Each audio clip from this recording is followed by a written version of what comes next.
Hello there guys, and welcome to a review, our first ever modern day animal review. And today we're going to start off with my favorite of the modern day animals in my collection, the Safari Ltd 2006 Arabian Oryx. Let's get into it. So the first thing that we should discuss is the pose. Now the pose, in my opinion, is nothing too special. The tail is kind of swishing off to the side. The two back legs are both in the exact same position. This front leg right here is dropped down, and then this leg is brought forward slightly, with the head curved off to the side.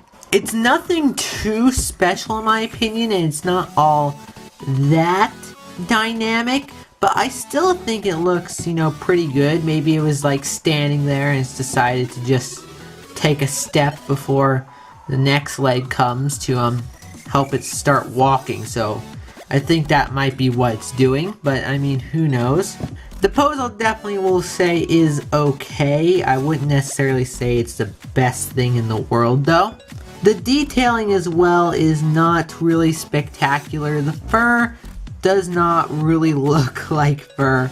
It's kind of just a bunch of kind of shallow slashes into the sculpt. So ultimately the detailing I definitely wouldn't say is all that amazing compared to what it can be. Now granted, I don't have very many Safari Ltd mammals, but just from reviews that I have seen, I think that this guy definitely could use some improvements in areas like the tail especially.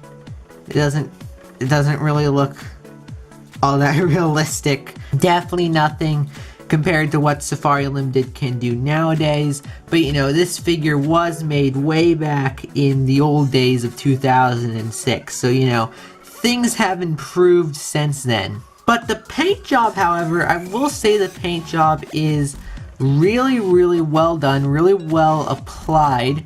And it's kind of hard to say that because this is a very simple paint job at the end of the day, but it is what it looked like. This is what Arabian Oryx looks like for the most part. I'll get into a couple accuracy issues this figure has in a second. Definitely looks enough like an Arabian Oryx that you can tell it's an Arabian Oryx, and it's all applied, all good and well. You have the black stripe on the belly, the legs are all black with a white stripe at the hooves. The tail is black, has a white band on the neck. It goes up to some black that covers the eyes, and the eyes are done completely black, which is good because at the very least in mammals, well, lots and lots of mammals, I know at least with my cows and many creatures, the eyes are black. Not all of them, like goats for example, and dogs, well, some dogs, not all dogs, have colors in the eyes instead of just being black.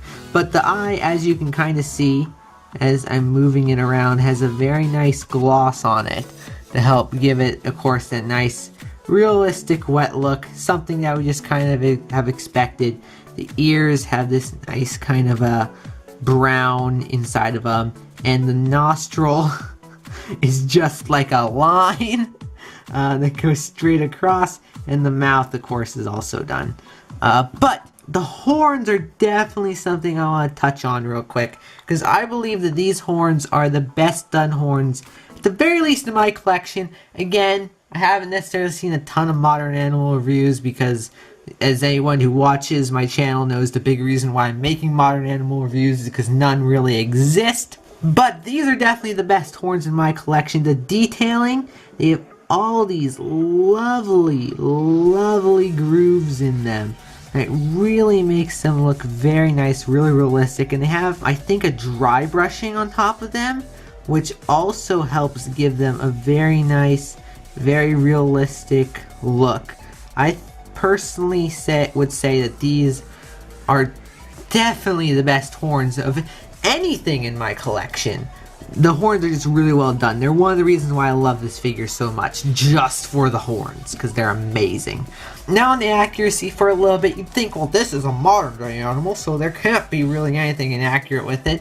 There are a couple things, but of course they are very minor because it is a modern day animal, and so you'd expect them to be pretty minor. First off, the horns are way too curved. They should be more like this, if I can do it. There we go.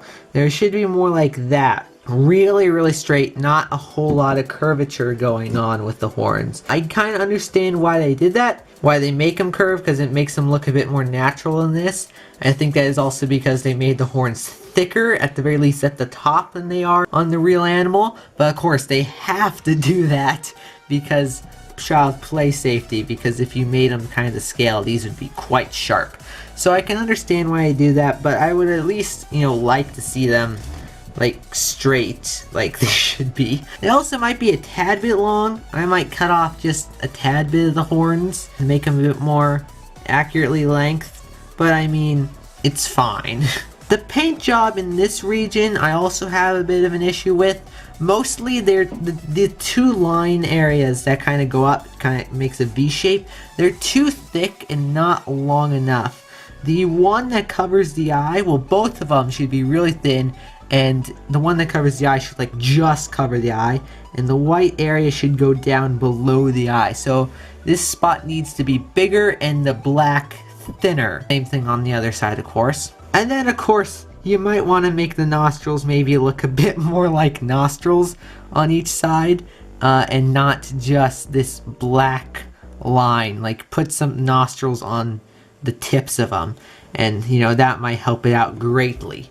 The black splotch on the nose is also not really super correctly shaped. It should be more like a triangle in shape, a really tall triangle. And this kind of V-shaped thing in black right there should be smaller, and I think the black area should be a bit thinner as well. But other than that, there's not too much to complain about in accuracy. I love the fact that this thing is a very kind of plump belly to show that, you know, it's an herbivorous creature eating plants instead of meat or whatever. Also, another thing on the accuracy is the ears. I personally would put, I see black inside the ear instead of brown, so I would have done that instead as well. But ultimately, these accuracy issues are very minor, of course. You can still easily tell it's an Arabian Oryx, but you know, they're definitely things that could be improved on. Still give them, you know, a solid 9 out of 10 as far as accuracy goes, because most of the issues is just paint work, and mostly on the head. The body's pretty good. Though also, I do want to note, of course, as you can see, and probably I've been seeing throughout the review, the horns are very bendy because that they're easily warpable. This guy was in a bin for a very long time, so the horns kind of warp together. So I kind of push them apart and they'll stay like this for a while, but they will eventually go to each other and touch each other. That's just an issue with mine though, because he was in a bin for a while and just kind of warped into that shape. I don't think it would be an issue with anyone else. But that is of course something to keep in mind, is, you know, be careful with the horns because they are warpable. So then now, as far as measurements go, this figure is approximately about 4 3/4 inches long, and about, I'd say, 4 1/4 inches high, which equals about 12 centimeters in length and about 11 centimeters in height. So, you know, decent sized figure, nothing too big, nothing too small. And then now for our first size comparison, we're gonna bring up with it the Safari Ltd cassowary. So yeah, that's kind of how the two of them size up compared to each other.